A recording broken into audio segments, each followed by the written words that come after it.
ഇപ്പൊ പഠിച്ചു തുടങ്ങിയാലും ഇനി കിട്ടും. അതിന് ആ പ്ലേലിസ്റ്റ് കൂടെ കണ്ടു തീർക്കണം. നമ്മുടെ 10th പ്രിലിംസിന് വേണ്ടിയുള്ള പ്ലേലിസ്റ്റ് ഉണ്ട്, കണ്ടു തീർക്കണേ.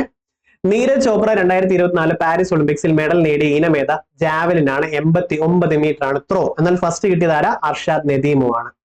കേരളത്തിലെ പുതിയ ഹൈക്കോടതി ചീഫ് ജസ്റ്റിസ് ആരാ?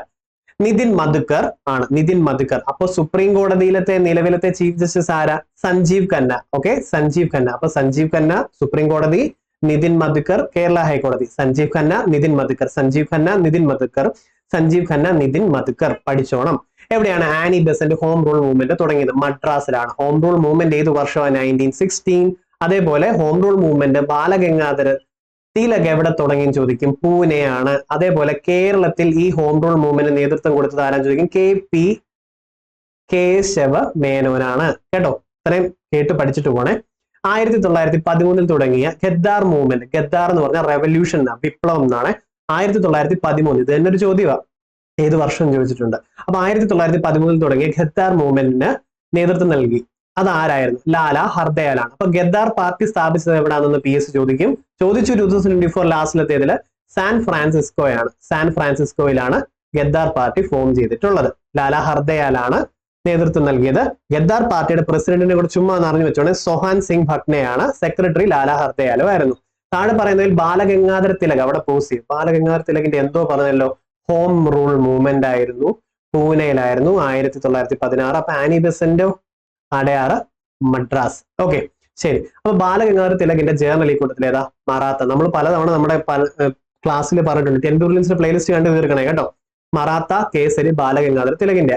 അതേപോലെ young India, Indian opinion, Harijan ഒക്കെ മഹാത്മാഗാന്ധിയാണ്. Mahatma Gandhi, young India, Indian opinion, Mahatma Gandhi, Harijan, Mahatma Gandhi.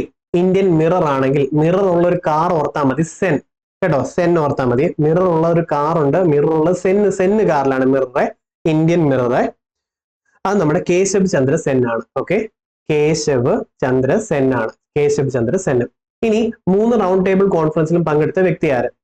3 എന്ന് പറയുമ്പോഴേ ഒന്നാമത്തെ റൗണ്ട് ടേബിൾ കോൺഫറൻസ് വർഷം ചോദിച്ച് 1 1930, 2 31, 3 32. ഓക്കെ, ഇത് 3ലും പങ്കെടുത്ത ആൾക്കാരാണ് ഡോക്ടർ ഭീംറാവ് അംബേദ്കറും തേജ് ബഹദൂർ സപ്രുവും. കേട്ടോ, തേജ് ബഹദൂർ സപ്രുവും 3 വട്ടമേശ സമ്മേളനത്തിലും പങ്കെടുത്തവരാണെന്ന് ഓർത്തു വെച്ചോളും. എന്നാൽ INC റെപ്രസെന്റ് ചെയ്തും INC പങ്കെടുത്ത ഏക സമ്മേളനം ചോദിക്കുന്നത് 2ാമത്തെ സമ്മേളനമാണത്. ഓക്കെ, 2ാമത്തേതായിരുന്നു. അത് മഹാത്മാഗാന്ധിയെ പങ്കെടുത്തത് INC റെപ്രസെന്റ് ചെയ്തുകൊണ്ട്. അപ്പൊ 2ാമത്തെ റൗണ്ട് ടേബിൾ കോൺഫറൻസിലാണ് മഹാത്മാഗാന്ധി പങ്കെടുത്തത്. 3 എണ്ണത്തിലുണ്ടായിരുന്നു ഭീംറാവ് അംബേദ്കറും തേജ് ബഹദൂർ സപ്രുവും. Okay, quit India. ക്വിറ്റ് ഇന്ത്യയുടെ മുദ്രാവാക്യം ഓർമ്മയുണ്ടോ? 2024 ലാസ്റ്റ് ചോദിച്ചു. ഡു ഓർ ഡൈ എന്തുമായി ബന്ധപ്പെട്ടതാന്ന് ചോദിച്ചിട്ടുണ്ട്. ക്വിറ്റ് ഇന്ത്യ സമരവുമായി ബന്ധപ്പെട്ടതായിരുന്നു അല്ലെ? ഓക്കെ, 1942 ആണ്, August 8. എന്നാൽ ക്വിറ്റ് ഇന്ത്യ ഡേ എന്നാണ് ചോദിക്കുമ്പോൾ August 9 ആണ്. ഓക്കെ, ക്വിറ്റ് ഇന്ത്യ എന്ന് പറഞ്ഞാൽ ക്വിറ്റ് ഇന്ത്യ, ഇന്ത്യ വിട്ട് പോ എന്ന് പറഞ്ഞു കഴിഞ്ഞാൽ ഇംഗ്ലീഷിൽ എന്താ പറയും? Go go go, Linlithgow. Okay, Linlithgow, India വിട്ട് പോ. Quit India, Linlithgow. അപ്പൊ ഇത് കിട്ടിയല്ലോ. ലിൻ ലിത്ത് ഗോ ആണ് ക്വിറ്റ് ഇന്ത്യ സമയത്തെ വൈസ്രോയ്. അതേപോലെ റിപ്പീറ്റഡ് ആയി ചോദിക്കുന്ന കുറച്ച് വൈസ്രോയുടെ പറയാൻ നിങ്ങളൊന്ന് ബാക്ക് അടിച്ച് കേട്ട് പഠിച്ചിട്ടേ പോകാവേ. കാനിം പ്രഭു ഫസ്റ്റ് വൈസ്രോയ് ആണ്. ഫസ്റ്റ് വൈസ്രോയ് ആരാന്ന് ചോദിക്കും? കാനിം പ്രഭു. അതേപോലെ ഫസ്റ്റ് വാർ ഓഫ് ഇൻഡിപെൻഡൻസ് ഉണ്ട്, 1ാം സ്വാതന്ത്ര്യ സമര സമയത്ത് ആരായിരുന്നു വൈസ്രോയ് എന്ന് ചോദിക്കും. അത് ലോർഡ് കാനിൻ ആണ്. ഓക്കെ, കാനിം പ്രഭു ആണ്. ഇത്രയും കിട്ടില്ല ഇവിടെ. ഇനി ഇന്ത്യയിൽ ആദ്യത്തെ സെൻസസ് മേയോ പ്രഭു ആണ്. കേട്ടോ, സെൻസസ് ആരുടെ സമയത്താന്ന് ചോദിക്കും. അത് മേയോ പ്രഭു. ഓക്കെ, 1871 വർഷം ബൈഹാർട്ട് ചെയ്യണ്ട, ചുമ്മാ പറഞ്ഞതാ കേട്ടോ, ഷോ കാണിച്ച. മേയോ പ്രഭു സെൻസസ്, അത് ഓർത്ത് വെച്ചോണേ. അതേപോലെ ലിട്ടൺ പ്രഭു. ലിട്ടൺ പ്രഭു ആണെങ്കിൽ വൈസ്രോയ് ഓഫ് റിവേഴ്സ് ക്യാരക്ടർ, ഭയങ്കര വെറുക്കപ്പെട്ട ഒരു വൈസ്രോയിൽ ഉള്ള ഒരാളാണ്. അപ്പം ലിട്ടൺ പ്രഭുവിന്റെ പ്രത്യേകത എന്തുവായിരുന്നു എന്നറിയോ? വെർനാക്കുലർ പ്രസ് ആക്ട്, ആംസ് ആക്ട് ഒക്കെ. കേട്ടോ, ആംസ് ആക്ട്, വെർനാക്കുലർ പ്രസ് ആക്ട് ഒക്കെ 1878. ഇത് പഠിക്കണേ, കളയല്ലേ, ഷോ അല്ല, ഇത് പഠിച്ചേ പറ്റത്തുള്ള. ചോദിക്കാം. 1878 ആംസ് ആക്ട്, വെർനാക്കുലർ പ്രസ് ആക്ടും ലോർഡ് ലിട്ടന്റെ സമയത്തായിരുന്നു. എന്നാൽ ഈ വെർനാക്കുലർ പ്രസ് ആക്ട് എടുത്തു മാറ്റിയത് ആരാന്ന് ചോദിക്കും? റിപ്പൺ പ്രഭു. ജനകീയനായ വൈസ്രോയ് ആരാ? റിപ്പൺ പ്രഭു. തദ്ദേശ സ്വയംഭരണ സ്ഥാപനങ്ങൾക്ക് തുടക്കം കുറിച്ചത് ആരാ? റിപ്പൺ പ്രഭു. തദ്ദേശ സ്വയംഭരണ സ്ഥാപനങ്ങളെ റിപ്പൺ കട്ട് ചെയ്ത് കയറുന്നു റിപ്പൺ പ്രഭു എന്ന് ചുമ്മാ ഓർത്താൽ മതി. അതേപോലെ ഇൽബർട്ട് വിൽ കോൺട്രവേഴ്സി കാരണം രാജിവെച്ചത് ആരാ? റിപ്പൺ പ്രഭു ആണ്. കേട്ടോ, ഇന്ത്യക്കാർക്കും ബ്രിട്ടീഷുകാരെ വിചാരണ ചെയ്യാമെന്നുള്ളൊരു സംഭവവുമായി ബന്ധപ്പെട്ട ഇൽബർട്ട് ബില്ല്, അത് റിപ്പൺ പ്രഭു ആണ്. ഡെഫ്രിൻ പ്രഭുവിന്റെ സമയത്താണ് INC രൂപീകരിക്കുന്നത്. പിന്നെ കേഴ്സൺ ലോർഡ് കേഴ്സൺ ആണ് ബംഗാൾ പാർട്ടീഷൻ നടത്തുന്നത് 1905. മൗണ്ട് ബാറ്റൻ ആണെങ്കിലോ ലാസ്റ്റ് വൈസ്രോയി അല്ലെ, ലാസ്റ്റ് വൈസ്രോയി ആയിരുന്നു. അതേപോലെ മെയിൻ ആയിട്ട് പറയേണ്ടത് partition of India Lord mount batten plan ആയിരുന്നു. ഇത്ര ഓക്കെ അല്ലേ, ഇത്രയും കിട്ടിയല്ലോ. ഇനി PSC മെമ്പറെ പദവിയിൽ നിന്ന് നീക്കം ചെയ്യാനുള്ള അധികാരം ആർക്കാണ്? അതാർക്കാ? രാഷ്ട്രപതിക്കാണ് കേട്ടോ. PSC മെമ്പറെ പദവിയിൽ നിന്ന് നീക്കം ചെയ്യാനുള്ള അധികാരമുള്ളത് ആരാന്ന് ചോദിക്കും? രാഷ്ട്രപതിക്ക്. അപ്പൊ ഇവിടെ ഒരു കാര്യം കൂടെ ഒന്ന് പറയാമേ. നിലവിലത്തെ കേരള PSCയുടെ ചെയർമാൻ ആരാന്ന് ചോദിക്കും? MR ബൈജു ആണ് കേട്ടോ. MR ബൈജു ആണ് നിലവിലത്തെ കേരള PSCയുടെ ചെയർമാൻ ആരാന്ന് ചോദിക്കും? MR ബൈജു. അതേപോലെ തിരുവിതാംകൂർ പബ്ലിക് സർവീസ് കമ്മീഷൻ 1936 തുടങ്ങിയത് കേട്ടോ. അതേപോലെ തിരുവിതാംകൂർ യൂണിവേഴ്സിറ്റി 37. ഇത് നിങ്ങൾക്ക് യൂസ്ഫുൾ ആയ കോഡാന്ന് ഞാൻ ഒത്തിരി തവണ കേട്ടെ. Thank you. അതേപോലെ തിരുവിതാംകൂർ ട്രാൻസ്പോർട്ട് 38. അപ്പം PSC എഴുതാൻ യൂണിവേഴ്സിറ്റി പോയത് ട്രാൻസ്പോർട്ടിലായിരുന്നു, ട്രാൻസ്പോർട്ട് ബസ്സിലാണ് പോയത് നമ്മൾ. PSC എഴുതാൻ യൂണിവേഴ്സിറ്റിക്ക് പോയത് ട്രാൻസ്പോർട്ട് ബസ്സിലായിരുന്നു. 36, 37, 38. ഇപ്പൊ ഇത് തന്നെ ഒത്തിരി പേര് നമ്മുടെ ഈ പ്ലേലിസ്റ്റ് തീർത്ത് കണ്ടുവരുന്നവരുണ്ട്, ഒത്തിരി തവണ കേട്ട് കാണും. ബോറായി കാണും, പക്ഷെ ബൈഹാർട്ട് ആക്കണം, ബോറടിച്ചാലും കുഴപ്പമില്ല. അപ്പം 36, 37, 38 public service commission, university, transport, ഇത്ര ഓർത്ത് വെച്ചോളൂല്ലോ. അങ്ങനെ കേരള പബ്ലിക് സർവീസ് കമ്മീഷൻ വന്നതെന്ന് എപ്പോഴാണ് ചോദിക്കും? കാരണം Thiruvithamkoor public service commission 36 Kerala public service commission 56. ഇത് ഓർത്ത് വെച്ചോണേ. ഇനി രാഷ്ട്രപതി തന്നെ. മൗലിക കടമകൾ ഇന്ത്യൻ ഭരണഘടനയിൽ എവിടെ നിന്ന് കടമെടുത്തത്? ഫണ്ടമെന്റൽ ഡ്യൂട്ടീസ് സോവിയറ്റ് യൂണിയൻ ആണ്. Okay, fundamental duty Soviet union ആണ്. ഓക്കെ, അതേപോലെ സോവിയറ്റ് യൂണിയനിൽ നിന്ന് നമ്മൾ എടുത്തിട്ടുള്ളതാണ് 5-year പ്ലാൻ. 5-year പ്ലാൻ, പഞ്ചവത്സര പദ്ധതി സോവിയറ്റ് യൂണിയനിൽ നിന്നാണ്. US-ൽ നിന്ന് നമ്മൾ കടമെടുത്താണ് പ്രിയാമ്പിൾ, ആമുഖം കേട്ടോ. പ്രിയാമ്പിൾ, ആമുഖം, വെരി വെരി വെരി ഇമ്പോർട്ടന്റ്, ഓർത്തോണം. അതേപോലെ ഫണ്ടമെന്റൽ റൈറ്റ്സ് ഫ്രാൻസിൽ നിന്ന് എന്തൊക്കെ ഉണ്ടായിരുന്നു? Liberty, equality, fraternity. Liberty, equality, fraternity എന്നുള്ള 3 നമ്മൾ ഫ്രാൻസിൽ നിന്നാണ് എടുത്തത്. ഓക്കെ അല്ലേ? ബ്രിട്ടനിൽ നിന്നാണെങ്കിലോ സിംഗിൾ സിറ്റിസൺഷിപ്പ്, റിറ്റ്, പാർലമെന്ററി ജനാധിപത്യം, ഇതൊക്കെ ബ്രിട്ടനിൽ നിന്നുമാണ് നമ്മൾ കടമെടുത്തത്. അത്ര ഓക്കെ അല്ലേ? ഓക്കെ, രാജ്യസഭ വൈസ് ചെയർമാൻ ആകേണ്ട പ്രായം എത്രയാണ്? ഇത് എല്ലാവരും കൺഫ്യൂസ് ചെയ്യിപ്പിക്കുവേ. കാരണം രാജ്യസഭയുടെ ചെയർമാൻ എന്ന് പറഞ്ഞാൽ അതാരാ? വൈസ് പ്രസിഡന്റ് ആണ് അല്ലെ. എന്നാൽ രാജ്യസഭയുടെ വൈസ് ചെയർമാൻ എന്ന് പറയുമ്പോൾ അതിലൊരു മെമ്പർ, അതായത് 30 വയസ്സാണത്. ഓക്കെ, 30 വയസ്സ്. ഞാൻ ഇനി പറയുന്ന ഏജ് ഒന്ന് ഓർത്ത് വെച്ചോണേ. നോക്കിക്കേ, 35 വയസ്സാണ് പ്രസിഡന്റ് ആകാനും വൈസ് പ്രസിഡന്റ് ആവാനും ഗവർണർ ആകാനും വേണ്ട കുറഞ്ഞ പ്രായം. ഓക്കെ, 25 നമ്മുടെ ലെജിസ്ലേറ്റീവ് അസംബ്ലിയിലെ മെമ്പർ ആകാനുള്ള പ്രായം ഏറ്റവും കുറഞ്ഞത് 25. അതേപോലെ MP-മാരും MLA ആകാൻ വേണ്ട കുറഞ്ഞ പ്രായം 25 കേട്ടോ. 25. പ്രസിഡന്റും വൈസ് പ്രസിഡന്റും ഗവർണറും ആണ് 35. എന്നാൽ രാജ്യസഭയാണെങ്കിൽ 30. നമ്മുടെ തദ്ദേശ സ്വയംഭരണ സ്ഥാപനങ്ങളിലൊക്കെ മെമ്പർമാരൊക്കെ മത്സരിക്കത്തില്ലേ, അവിടുത്തെ ഏറ്റവും കുറഞ്ഞ പ്രായമാണ് 21. ഇത് ഓർത്ത് വെച്ചോണേ കേട്ടോ. ഇവിടുത്തെ ചോദ്യം മനസ്സിലായോ? രാജ്യസഭ ചെയർമാൻ ആകേണ്ടത് എന്ന് ചോദിച്ചാൽ അതാരാ? Vice president. പക്ഷെ രാജ്യസഭ വൈസ് ചെയർമാൻ എന്ന് പറയുമ്പോൾ രാജ്യസഭയിലത്തെ ഒരു അംഗമാണ്. അപ്പം അത് 30 വയസ്സ്. ഇതാണ് ഇവിടെ വന്ന വ്യത്യാസം കേട്ടോ. ഭരണഘടന ഡ്രാഫ്റ്റിംഗ് കമ്മിറ്റിയുടെ റിപ്പീറ്റഡ് ചോദ്യമാണ് ഏത് വർഷം വന്നെന്നുള്ളത്. 1947 ഓഗസ്റ്റ് 29. അതിന്റെ ഹെഡ് ആരായിരുന്നു ചോദിച്ചാൽ ഭീംറാവ് അംബേദ്കർ. ഓക്കെ, അപ്പൊ അംഗമല്ലാത്ത ആളെ കൂട്ടത്തിൽ ഏതാന്ന് ചോദിക്കും. അപ്പൊ നമ്മൾ വിചാരിക്കത്തില്ലായിരിക്കും ഡോക്ടർ രാജേന്ദ്ര പ്രസാദ് ആണെന്ന്. ഇദ്ദേഹം ഭരണഘടനാ നിർമ്മാണ സഭയുടെ സ്ഥിരം അധ്യക്ഷനാണ് രാജേന്ദ്ര പ്രസാദ്. അങ്ങനെ നമ്മുടെ ഭരണഘടനാ നിർമ്മാണ സഭയിൽ ഒത്തിരി കമ്മിറ്റികളുണ്ട്. അതിൽ ഏറ്റവും പ്രധാനപ്പെട്ട കമ്മിറ്റി ഏതാണ്? PSC ചോദിച്ചു, ഡ്രാഫ്റ്റിംഗ് കമ്മിറ്റിയാണ്. ഡ്രാഫ്റ്റിംഗ് കമ്മിറ്റിയുടെ ഹെഡ് ആരാ? ഭീംറാവ് അംബേദ്കറുമാണ്. ഇത്രയും കിട്ടിയല്ലോ.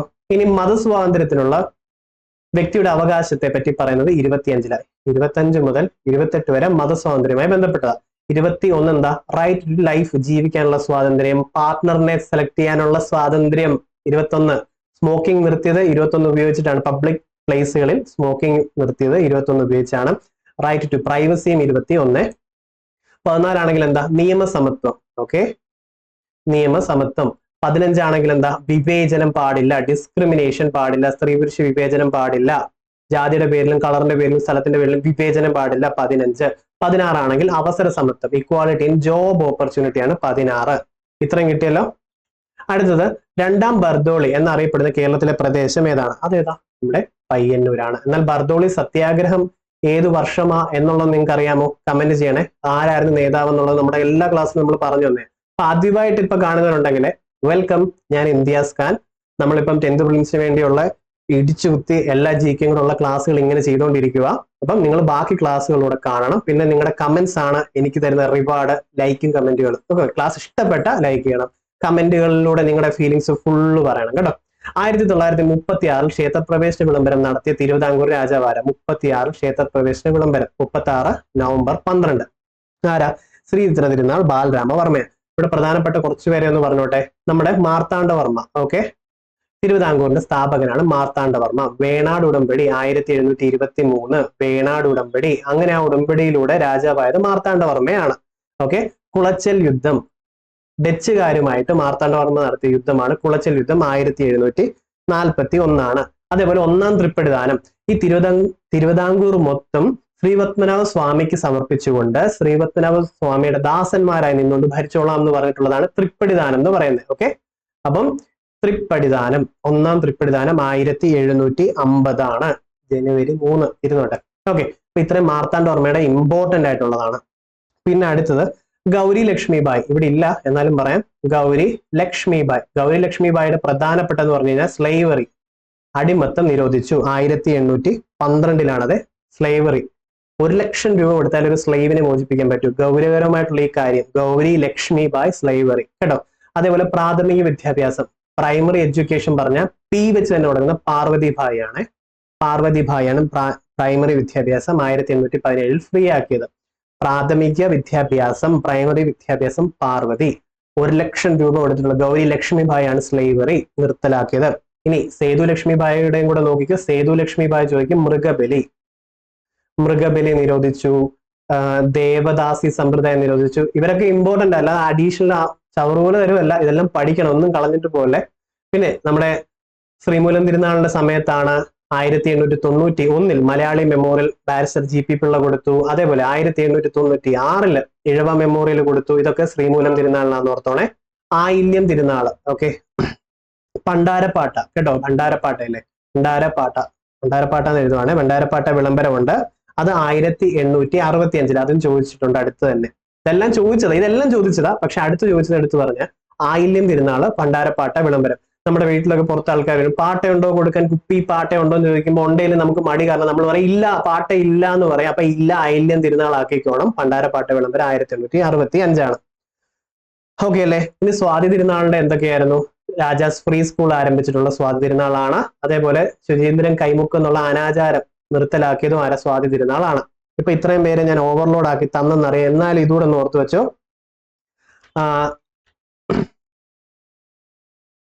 സേതു ലക്ഷ്മി ഭായിയുടെ സമയത്താണ് വൈക്കം സത്യാഗ്രഹം അവസാനിക്കുന്നത്. കാരണം അത് 2024 ലാസ്റ്റ് പ്രിലിംസിലും ചോദിച്ചിട്ടുണ്ടായിരുന്നു കേട്ടോ. അപ്പം ഇത്രയും സംഭവങ്ങൾ കിട്ടി. ഒന്ന് ബാക്ക് അടിച്ച് കേട്ട ആ വൈസ്രോയികളും തിരുവിതാംകൂറിലെ രാജാക്കന്മാരെ നിങ്ങൾക്ക് കിട്ടും. ഇനി ആരുടെ അഭ്യർത്ഥന മാനിച്ചുകൊണ്ടാണ് 32 ഒക്ടോബർ 2 കെ കേളപ്പൻ ഗുരുവായൂർ സത്യാഗ്രഹം അവസാനിപ്പിച്ചത്? ആര് പറഞ്ഞതിന്റെ പേരിലാണ് അവസാനിപ്പിച്ചത്? ഗാന്ധിജി പറഞ്ഞതിന്റെ പേരിലാണെന്ന് ഓർത്തു വെച്ചോണം. ഓക്കെ അല്ലേ. ഇനി അടുത്തത് ഇത് നമ്മുടെ ഗ്രൂപ്പിന്റെ അകത്ത് നടക്കുന്ന പോളുകളാണ് കേട്ടോ. അതായത് നിങ്ങൾക്ക് ക്വിസ് ഒക്കെ ഇല്ലേ, പോള് ചെയ്യാനൊക്കെ പറ്റത്തില്ല. അത് നമ്മുടെ ടെലിഗ്രാം ചാനലിൽ പറ്റും. ഡിസ്ക്രിപ്ഷൻ ബോക്സിൽ ലിങ്ക് ഉണ്ട്, നിങ്ങൾ വാ. എന്നിട്ട് നിങ്ങൾക്ക് ഡൗട്ടുകൾ ഉള്ളത്, സിലബസ് കാര്യങ്ങളെല്ലാം അവിടെ ഉണ്ട് കേട്ടോ. ഇതൊക്കെ ഫ്രീ ആണ്. ഡെയിലി 10:30 ക്വിസ് നടക്കും. ആ 10:30 ക്വിസിന് ഡെയിലി റിസൾട്ട് പബ്ലിഷ് ആക്കും. ഇങ്ങനെ ഡെയിലി പഠിച്ചു പോകാം. അത് ഫ്രീ ആണ്. അതുമല്ല ഫുൾ കറണ്ട് അഫയേഴ്സ് നിങ്ങൾക്ക് അവിടെ നിന്ന് തന്നെ ക്വിസ് ആയിട്ട് കിട്ടും. റീസെന്റ് ക്വസ്റ്റ്യൻസ് കിട്ടും. ഇതൊക്കെ ഉപയോഗിച്ച് സെറ്റ് ആക്കാൻ വേണ്ടി അതിൽ ജോയിൻ ചെയ്ത് വാ. എന്നിട്ട് ഡെയിലി പോള് ചെയ്ത് പഠിക്കുക കേട്ടോ. ഇതൊക്കെ ഡെയിലി റിവിഷൻ ആയിട്ടും കിട്ടും. രണ്ടാം ഇഴവ മെമ്മോറിയൽ അവിടെ നിർത്തണം. അപ്പോ ഒന്നാം ഇഴവ എപ്പോഴായിരുന്നു? 1896 ഡോക്ടർ പൽപ്പു ആയിരുന്നു അല്ലെ. ഇതുകൊണ്ട് ശ്രീമൂലം തിരുനാളിന് കൊടുത്തെന്ന് നമ്മൾ പറഞ്ഞു അല്ലെ. ശരി. 1891 ബാരിസ്റ്റർ GP പിള്ള മലയാളി മെമ്മോറിയലും കൊണ്ട് കൊടുത്തു ശ്രീമൂലം തിരുനാളിന്. ഓക്കെ. അപ്പം ഒരു എന്താ പറയാ, ഡോക്ടർ പൽപ്പു ഒന്നാം ഇഴവ മെമ്മോറിയൽ കൊണ്ട് കൊടുത്തത് ആർക്കാ? ശ്രീമൂലം തിരുനാളിന്. അതുകൊണ്ട് എന്ത് ചെയ്തു? രണ്ടാമത് അത് ഒന്നും ചെയ്തിട്ടില്ലല്ലോ. ശ്രീമൂലം തിരുനാൾ അതിലൊന്നും നടപടി എടുക്കാത്തതിനെ തുടർന്ന് 1900 രണ്ടാം ഇഴവ മെമ്മോറിയൽ, സെക്കൻഡ് ഇഴവ മെമ്മോറിയൽ കൊണ്ട് കൊടുത്തു. നമുക്കിപ്പോ ഒരു പ്രൊജക്ട് എഴുതാൻ തന്നെന്ന് വെച്ചോ. അപ്പൊ നമ്മൾ ഒന്നാമത് കൊണ്ട് ടീച്ചറിന്റെ കൊടുക്കുന്നു. ടീച്ചർ ചുമ്മാ ഒരു വട്ടം ഇട്ടിട്ട് പറഞ്ഞപ്പോ അടുത്ത് എഴുതിക്കൊണ്ട് പോവാ. അപ്പൊ രണ്ടാമത് എഴുതിക്കൊണ്ട് കൊടുക്കും നമ്മൾ. എങ്ങനെ? പ്രാഗിക്കൊണ്ട്, ഇംഗ്ലീഷിൽ പറഞ്ഞ കേഴ്സ് ചെയ്തുകൊണ്ട് കൊടുക്കുമെന്ന് ഓർത്താൽ മതി. അപ്പൊ ഓർത്താൽ മതി രണ്ടാം ഇഴവ മെമ്മോറിയൽ കൊണ്ട് കൊടുത്ത കേഴ്സൺ പ്രഭുവിലാണ്. ഈ കേഴ്സൺ പ്രഭുവിന്റെ നമ്മൾ കുറച്ചും പറഞ്ഞ ബംഗാൾ വിഭജനം 1905. റിപ്പൺ പ്രഭു ജനകീയനായ വൈസ്രോയി, തദ്ദേശ സ്വയംഭരണ സ്ഥാപനങ്ങൾക്ക് തുടക്കം കുറിച്ചു. ഗിൽബർട്ട് ബില്ലിനെ തുടർന്ന് രാജിവെച്ചു. വെർണാക്കുലർ പ്രസ് ആക്ട് പിൻവലിച്ചു. ലോർഡ് ഡെഫറിന്റെ സമയത്താണ് INC തുടങ്ങുന്നത് അല്ലെ. പിന്നെ ക്വിറ്റ് ഇന്ത്യ ഓർമ്മയുണ്ട്, കുറച്ച് നമ്മൾ പഠിച്ചിട്ട് വന്നേ. ക്വിറ്റ് ഇന്ത്യ സമര സമയത്തെ വൈസ്രോയ് ആരാ? ക്വിറ്റ് ഇന്ത്യ എന്ന് പറയുമ്പോൾ ലിൻ ലിത്തുഗോ അല്ലെ, ലിൻ ലിത്തുഗോ ആയിരുന്നു. ഇനി ഇത് ക്യാൻസൽഡ് ആണ്. താഴെ പറയുന്നതിൽ ഇന്ത്യയുടെ സാമ്പത്തിക ആസൂത്രണവുമായി ബന്ധപ്പെട്ട് ശരിയല്ലാത്ത പ്രസ്താവന ഏത്? ഇത് ഡിലീറ്റ് ചെയ്തേക്കുക, പക്ഷെ നമുക്ക് ഇതൊന്ന് അനാലിസിസ് നടത്താം. ശരിയല്ലാത്ത പ്രസ്താവന, നിങ്ങൾക്ക് സ്റ്റേറ്റ്മെന്റ് എക്സ്പെക്ട് ചെയ്യണമല്ലോ. അപ്പൊ അതെ ശരിയല്ലാത്തെന്ന് പറയുമ്പോൾ തെറ്റിട്ട് വെച്ചോണേ. 1950 ആസൂത്രണ കമ്മീഷൻ നിലവിൽ വന്നത്. നെഹ്റു ആയിരുന്നു അധ്യക്ഷൻ അല്ലെ. നാഷണൽ പ്ലാനിംഗ് കമ്മിറ്റി ഉണ്ട്, ദേശീയ ആസൂത്രണ സമിതിയും 1938 വന്നു, അതിന്റെ അധ്യക്ഷനും നെഹ്റു ആയിരുന്നു. എന്നാൽ 2024 പ്രിലിംസിൽ ഇതിന് മുന്നിലത്തെ സ്റ്റേജ് PSC ചോദിച്ചതെന്ന് പറയുമ്പോൾ ഈ ദേശീയ ആസൂത്രണ സമിതിക്ക് മുൻകൈ എടുത്തത് ആരായിരുന്നു ചോദിക്കുക, അത് നമ്മുടെ സുഭാഷ് ചന്ദ്ര ബോസ് ആണ്. ഇന്ത്യൻ സ്ട്രഗിൾ ഇദ്ദേഹത്തിൻ്റെതായിരുന്നു, നമ്മൾ കുറച്ചു മുമ്പ് പഠിച്ചിട്ടുണ്ട്. ഇന്ത്യൻ സ്ട്രഗിൾ സുഭാഷ് ചന്ദ്ര ബോസിൻ്റെതാ. നാഷണൽ പ്ലാനിംഗ് കമ്മിറ്റിക്ക് നേതൃത്വം അല്ലെങ്കിൽ തുടങ്ങാൻ വേണ്ടി ഇനിഷ്യേറ്റീവ് എടുത്തത് എന്നൊക്കെ പറഞ്ഞു കഴിഞ്ഞാൽ സുഭാഷ് ചന്ദ്ര ബോസ് ആണ്. അധ്യക്ഷനായത് നെഹ്റു ആണ് 38. ഓക്കെ, അത് മാറ്റി നിർത്തി. 1950 ആസൂത്രണ കമ്മീഷൻ നിലവിൽ വന്നത്. ശരിയാണ്. ഒന്നാം പഞ്ചവത്സര പദ്ധതി ഇന്ത്യക്ക് ഭക്ഷ്യ സ്വയം പര്യാപ്തത ഉദ്ദേശിച്ചിട്ടുള്ളതായിരുന്നു. അഗ്രികൾച്ചറിനായിരുന്നു ഒന്നാമത്തേത് കൊടുത്തിട്ടുള്ളത്. ഓക്കെ, അപ്പം ഈ കൂട്ടത്തിൽ ഇത് ശരിയാവാൻ ചാൻസ് ഉണ്ട്. അതേപോലെ പക്ഷേ ഭക്ഷ്യ സ്വയം പര്യാപ്തത എന്ന് പറയുമ്പോൾ 11ാം പഞ്ചവത്സര പദ്ധതിയാണ് ഊന്നൽ നൽകുന്നത്, അല്ലെങ്കിൽ എടുത്തു പറയുന്നത് 11. അതുകൊണ്ടായിരിക്കാം ഇത് ക്യാൻസൽ ആയത്. എനിവേ, ഒന്നാം പഞ്ചവത്സര പദ്ധതിയിൽ കാർഷിക മേഖലയിൽ കൃഷി അഗ്രികൾച്ചറിനാണ് പ്രയോറിറ്റി കൊടുത്തത്. രണ്ടാമത്തേതിലായിരുന്നു വ്യവസായം. മൂന്നാമത്തേതിലായിരുന്നു നമ്മുടെ ഗ്രീൻ റെവല്യൂഷൻ അങ്ങോട്ട് വരുന്നത്. ഓക്കെ, അമേരിക്കൻ മോഡൽ ആയിരുന്നു ഇന്ത്യയുടെ പഞ്ചവത്സര പദ്ധതി. അമേരിക്കൻ മോഡൽ ആയിരുന്നു, തെറ്റ്. നമ്മൾ പഞ്ചവത്സര പദ്ധതി ഇപ്പൊ പറഞ്ഞിട്ട് വന്നതേ ഉള്ളൂ. എന്താ? USSR റഷ്യയിൽ നിന്ന് എടുത്തതാണ് നമ്മൾ പഞ്ചവത്സര പദ്ധതി. അതേപോലെ റഷ്യയിൽ നിന്ന് എടുത്ത വേറൊരുമാണ് ഫണ്ടമെന്റൽ ഡ്യൂട്ടി. ഓക്കെ അല്ലേ? ശരി. അപ്പൊ അമേരിക്കൻ മോഡലിൽ നിന്നുള്ളതാണ് തെറ്റായിട്ടുള്ളത്. ഓക്കെ, ചിലപ്പോ ഈ ഭക്ഷ്യ സ്വയം പര്യാപ്തത എന്നുള്ളത് 11ാം പഞ്ചവത്സര പദ്ധതിയും ക്ലാഷ് ഉള്ളത് കൊണ്ടായിരിക്കാം ഇത് ഡിലീറ്റ് ചെയ്തത്. ആസൂത്രണ കമ്മീഷന്റെ ആദ്യ ചെയർമാൻ ജവഹർലാൽ നെഹ്റു ആയിരുന്നു. ആസൂത്രണ കമ്മീഷൻ എന്ന് പറയുമ്പോൾ വർഷം എത്ര? 1950. ആസൂത്രണ കമ്മീഷന്റെ ആദ്യ ഉപാധ്യക്ഷനെ ചോദിച്ചു കഴിഞ്ഞാൽ ആരെ പറയും? ഗുൽസാരിലാൽ നന്ദയാണ്. ഓക്കെ, അത് ഗുൽസാരിലാൽ നന്ദ ചോദിച്ചിട്ടുണ്ട്, കളയല്ല കേട്ടോ, ചുമ്മാ അഡീഷണൽ പറയല്ല. ഗുൽസാരിലാൽ നന്ദയാണ്. എന്നാൽ ആസൂത്രണ കമ്മീഷന്റെ അവസാനത്തെ ഉപാധ്യക്ഷനെയും PSC ചോദിച്ചു, മോണ്ടെക് സിംഗ് അലുവാലിയാണ് അവസാനത്തെ ഉപാധ്യക്ഷൻ. അത് കഴിഞ്ഞ് പ്ലാനിംഗ് കമ്മീഷൻ ഇല്ല. അപ്പൊ എന്ത് ചെയ്തു? ഒരു അലുവ കൊടുത്തു വിട്ടു. അവസാനത്തെ ഉപാധ്യക്ഷൻ മോണ്ടെക് സിംഗ് അലുവാലിയാണ്. ഐക്യരാഷ്ട്ര സംഘടനയുടെ ലോക സന്തോഷ സൂചികയിൽ ഇന്ത്യയുടെ സ്ഥാനം എത്രയായിരുന്നു? ഇന്ത്യയുടെ സ്ഥാനം നിങ്ങൾക്ക് അറിയാലോ 126 ആണ്. എന്നാൽ ഔട്ട് ഓഫ് എത്ര നേഷൻസിലാണ് എടുത്തതെന്ന് ചോദിച്ചുകൊണ്ടാണ് ഇതും ഡിലീറ്റ് ആകുന്നത്. 143 ആണ്. എന്നാൽ 2024 ലാസ്റ്റിൽ ചോദിച്ചൊരു ചോദ്യമുണ്ട്, ഈ സന്തോഷ സൂചിക ഹാപ്പിനെസ് ഇൻഡെക്സ് ഡെവലപ്പ് ചെയ്ത രാജ്യം ഏതാണെന്ന് ചോദിച്ചു. എന്നിട്ട് ആൻസർ കീയിൽ ആദ്യം ഓപ്ഷൻ എയിൽ കൊടുത്തിട്ടുണ്ടായത് ഫിൻലാൻഡ്. ഹാപ്പിനെസ് ഇൻഡെക്സിൽ 1ാം സ്ഥാനമാണ് ഫിൻലാൻഡ്. അപ്പൊ എല്ലാവരും അത് ബബിൾ ചെയ്യും. മനസ്സിലായോ? അപ്പൊ ഹാപ്പിനെസ് ഇൻഡെക്സിൽ 1ാം സ്ഥാനം ഫിൻലാൻഡ് ആണ്. ഹാപ്പി ആണോ? I'm fine Finland. Happy ആണോ? I'm fine Finland. അപ്പം ഹാപ്പിനെസ് സൂചികയിൽ 1ാം സ്ഥാനം ഫിൻലാൻഡ്. എന്നാൽ അത് ഡെവലപ്പ് ചെയ്തത് ഹാപ്പിനെസ് ഇൻഡെക്സ് എന്നൊരു സംഭവം കൊണ്ടുവരണ്ടേ ഒന്ന് മെഷർ ചെയ്യാൻ, അത് കൊണ്ടുവന്നത് ഭൂട്ടാനാണ്. അതുകൊണ്ട് അത് മറക്കരുത്. റാങ്ക് 1 ആണെങ്കിൽ ഫിൻലാൻഡ് ആണ്. ഇന്ത്യയുടെ റാങ്ക് 126 ആണ്. അപ്പം ഇത്രയും നല്ലൊരു ഐഡിയാസ് ഇതിൽ കിട്ടിയല്ലോ. നിതി ആയോഗ് ഒക്കെ നമുക്ക് പഠിക്കണം കേട്ടോ, ഡെപ്തിൽ പഠിച്ചു പോകണം. ഇനി 10th prelims mains degree prelims ഒക്കെ വരുമ്പോഴത്തേക്ക് നിതി ആയോഗിനെ പറ്റി നമുക്ക് ഡെപ്തിൽ പഠിക്കാനുണ്ട്. വലിയ സംഭവമൊന്നുമില്ല, നിങ്ങൾക്ക് അറിയേണ്ട ഭാഗങ്ങൾ പറഞ്ഞുതരാം. 2022-23 സുസ്ഥിര വികസന ലക്ഷ്യങ്ങളുടെ റിപ്പോർട്ട് പ്രകാരം കേരളത്തോടൊപ്പം 1ാം സ്ഥാനം. ഇതായിരുന്നു ഇതിന് മുന്നിലത്തെ ചോദ്യം. 2023 സംതിങ് ചോദ്യമായിരുന്നത്. സുസ്ഥിര വികസന സൂചികയിൽ 1ാം സ്ഥാനം കേരളമായിരുന്നു. അതായിരുന്നു ഉത്തരവേ. ഇവിടെ ചോദിച്ചത് കേരളത്തോടൊപ്പം സ്ഥാനം പങ്കിട്ട സംസ്ഥാനം ഏതാണെന്ന് ചോദിക്കുന്നു. അത് ഉത്തരാഖണ്ഡ് ആണ്. ഓക്കെ, ഇനി താഴെ പറയുന്ന പ്രസ്താവനകൾ മുഹമ്മദ് യൂനസിനെ സംബന്ധിച്ചിട്ടുള്ള ശരിയായിട്ടുള്ള പ്രസ്താവന. ഇതിന്റെ ഡിലീഷൻ ആണ് വന്നിട്ടുള്ളത്, പക്ഷെ നമുക്കിതൊന്ന് അനാലിസിസ് നടത്താമേ. ഗ്രാമീണ ബാങ്ക് സ്ഥാപകൻ, പാവപ്പെട്ടവന്റെ ബാങ്കർ എന്നറിയപ്പെടുന്നതാണ് ഈ മുഹമ്മദ് യൂനസ്. ഓക്കെ ആണോ? ശരി. പാവപ്പെട്ടവരുടെ ബാങ്ക്, കേരള ഗ്രാമീൺ ബാങ്ക് ഒക്കെ ഇല്ലേ, ഗ്രാമീൺ ബാങ്കുകളുടെ സ്ഥാപകനാണ് ഈ മുഹമ്മദ് യൂനസ്. ഈ ആശയം കൊണ്ടുവന്ന ആളാണ് കേട്ടോ. റീജിയണൽ റൂറൽ ബാങ്ക് എന്ന് ഇംഗ്ലീഷിൽ പറയും, നമ്മൾ ഗ്രാമീൺ ബാങ്ക് അല്ലെ. ബംഗ്ലാദേശിലെ നിയുക്ത പ്രസിഡന്റ് എന്നുള്ളത് തെറ്റാണ്. ഇദ്ദേഹം പ്രസിഡന്റ് ആയിട്ടില്ല. ഓവറോൾ അടിപൊളി ഒരു മനുഷ്യനായിരുന്നു, പക്ഷെ പ്രസിഡന്റ് സ്ഥാനത്തേക്ക് പോയിട്ടില്ല. നോബൽ സമ്മാന ജേതാവുമാണ്. അപ്പൊ ഈ കൂട്ടത്തിൽ ശരിയായിട്ടുള്ള പ്രസ്താവന 1ഉം 3ഉം വരും കേട്ടോ. ഇനി സെബി ഇല്ലേ, സെബിയുടെ പൂർണ്ണ രൂപം എന്താണെന്ന് ചോദിച്ചിട്ടുള്ളത്. സെബിയുടെ എന്താ? Security and exchange board of India. ഇതിന്റെ ഹെഡ് ക്വാർട്ടേഴ്സ് റിപ്പീറ്റഡ് ചോദ്യമാണ്. ഇതിന്റെ ഹെഡ് ക്വാർട്ടേഴ്സ് മുംബൈ ആണ്. കേട്ടോ. ഇതിന്റെ ഹെഡ്ക്വാർട്ടേഴ്സ് മുംബൈ ആണ്. അതേപോലെ RBIയുടെ ചോദിച്ചാലും മുംബൈ ആണ്. ഇനി ഈ സെബി സ്ഥാപിതമായത് 1988 ഒരു സ്റ്റാറ്റ്യൂട്ടറി ബോഡി ആക്കി. അതും ഇമ്പോർട്ടന്റ് ആണ്. സ്റ്റാറ്റ്യൂട്ടറി ബോഡി ആക്കിയത് 1992 ഇത് പഠിക്കണേ, പഠിച്ചു വെക്കണ ആവശ്യം വരും. പാരീസ് ഒളിമ്പിക്സിന്റെ നമ്മൾ ഓൾറെഡി നമ്മുടെ നീരജ് ചോപ്ര സെക്കൻഡ് സ്ഥാനം 89 മീറ്റർ എറിഞ്ഞു, ഇതെല്ലാം പറഞ്ഞു. അമേരിക്കയും ചൈനയും നേടിയ സ്വർണ്ണ മെഡലുകൾ എത്ര? 40. അത് ഓക്കെ അല്ലേ? ഇന്ത്യക്ക് 6 മെഡലായിരുന്നു, 1 സിൽവറും പിന്നെ 5 ബ്രോൺസും ആയിരുന്നു ഉണ്ടായിരുന്നത്. അപ്പം ഏറ്റവും കൂടുതൽ ഗോൾഡ് കിട്ടിയിട്ടുള്ള US ആണ്. ഏറ്റവും കൂടുതൽ മെഡലുകൾ കിട്ടിയിട്ടുള്ള US ആണ്. എന്നാൽ ഗോൾഡ് മെഡൽ കിട്ടിയിട്ടുള്ളത് ചൈനയ്ക്കും US-നും 40 കേട്ടോ. അഗ്നി, സൂര്യ ഇതൊക്കെ എന്താണെന്നറിയാം? മിസൈലുകളാണ്. ഓക്കെ, DRDO വികസിപ്പിച്ച മിസൈലുകളാണ്. ഉപദ്വീപീയ പീഠഭൂമിയെ സംബന്ധിച്ച് തെറ്റായിട്ടുള്ള പ്രസ്താവന എന്ന് പറയുമ്പോൾ ഇവിടെ ഇങ്ങനെ ഇട്ട് വെക്കണം. കാരണം നമുക്ക് തെറ്റ് കണ്ടുപിടിക്കാൻ, അല്ല ക്വസ്റ്റ്യൻ തെറ്റെന്നല്ലേ. ക്വസ്റ്റ്യൻ തെറ്റെന്ന് നിങ്ങൾക്ക് അവിടെ എവിടെയെങ്കിലും കണ്ടു കഴിഞ്ഞാൽ ഫുൾ വെട്ടാവും. അപ്പം തെറ്റായ പ്രസ്താവന എന്ന് പറയുമ്പോൾ ഇത് വെച്ചു. ഓക്കെ, ഉയരം കൂടിയ ഭാഗമാണ് മഹാബലേശ്വർ. ഉപദ്വീപീയ പീഠഭൂമിയിലെ ഏറ്റവും ഉയരം കൂടിയതെന്ന് ചോദിക്കുമ്പോൾ ആനമുടിയാണല്ലോ നമ്മൾ പറഞ്ഞു വന്നിട്ടുള്ളത് അല്ലേ? ഓക്കെ, ശരി. അപ്പം ഇത് തെറ്റാണ്. പക്ഷെ ഇതിന്റെ അകത്ത് കീസിലൊക്കെ വ്യത്യാസം വന്നിട്ടുണ്ട്. കാരണം ആനമുടിയാണ്. ഇതിന്റെ ഭാഗത്താണ് ഡെക്കാൻ പീഠഭൂമി. ഡെക്കാൻ പീഠഭൂമിയുടെ ചോദിക്കുന്നത് ട്രയാങ്കിൾ ഷേപ്ഡ് ആയിട്ടുള്ള പീഠഭൂമി ഏതാന്ന് ചോദിക്കും, ഡെക്കാൻ പീഠഭൂമി. പിന്നെ ഏറ്റവും വലിയ പീഠഭൂമി ഏതാന്ന് ചോദിക്കും, ഡെക്കാൻ പീഠഭൂമിയാണ്. വിന്ധ്യ, സത്പുര, ആരവല്ലി, പശ്ചിമഘട്ടം, പൂർവ്വഘട്ടം എന്നിവയുടെ ഭാഗമാണ്. ഇതിന്റെ നടുക്ക് ഭാഗത്തൊക്കെ ആയിട്ട് കിടക്കുന്നതാണ് ഉപദ്വീപീയ പീഠഭൂമി കേട്ടോ. അതൊക്കെ അപ്പൊ ഇത് കിട്ടിയല്ലോ. അടുത്ത ഇന്ത്യയിലെ സംസ്ഥാനങ്ങൾ സംബന്ധിച്ച് ശരിയല്ലാത്ത ജോഡി. ശരിയല്ലാത്തതാണ് ആന്ധ്രാപ്രദേശിന്റെ ഏതായിരുന്നു? അമരാവതിയ അല്ലെ? ഞാൻ ഈ സ്പീഡിൽ പറഞ്ഞു, എന്തെങ്കിലും മിസ്റ്റേക്ക് ഉണ്ടെങ്കിൽ കമന്റ് ചെയ്തേക്കണം, ഞാനത് പിൻ ചെയ്തേക്കാം, തിരുത്തി അത് പിൻ ചെയ്ത് വെക്കുകയും ചെയ്യേ. ഓക്കെ, എന്നാൽ ഹൈദരാബാദ് ആണെങ്കിലോ തെലുങ്കാനയുടെയാണ്. അപ്പൊ ഇത് തന്നെയാണ് ശരിയല്ലാത്ത ജോഡി അല്ലെ? അതായത് തെറ്റായിട്ടുള്ളത് നമുക്ക് വേണ്ടത്.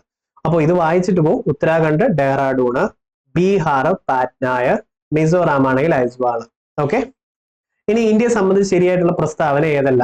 ഓക്കെ, ലോകരാജ്യങ്ങളുടെ വലുപ്പത്തിൽ ഇന്ത്യയുടെ സ്ഥാനം 7. ശരി. ഇന്ത്യയിൽ 28 സംസ്ഥാനങ്ങളും 8 കേന്ദ്രഭരണ പ്രദേശങ്ങളും ഉള്ളത്. അപ്പൊ 2 തെറ്റല്ലേ? ഇവിടെ ശരിയാ ചോദിച്ചിട്ടുള്ളത്. അപ്പൊ തെറ്റുള്ള ഒരെണ്ണം വരുമ്പോ ആ 2 തെറ്റായതുകൊണ്ട് 2 ഉള്ളതൊക്കെ ക്യാൻസൽ ചെയ്യാം. എല്ലാം ശരിയാണെന്ന് പറഞ്ഞാൽ 1 2 3 4 ശരിയാണെന്ന്. അപ്പൊ ഇത് മാത്രമേ ഇപ്പൊ ഡിലീറ്റ് ആയി പോയുള്ളൂ. പോട്ടെ, മീൻസ് ക്യാൻസൽ ചെയ്യുള്ളൂ.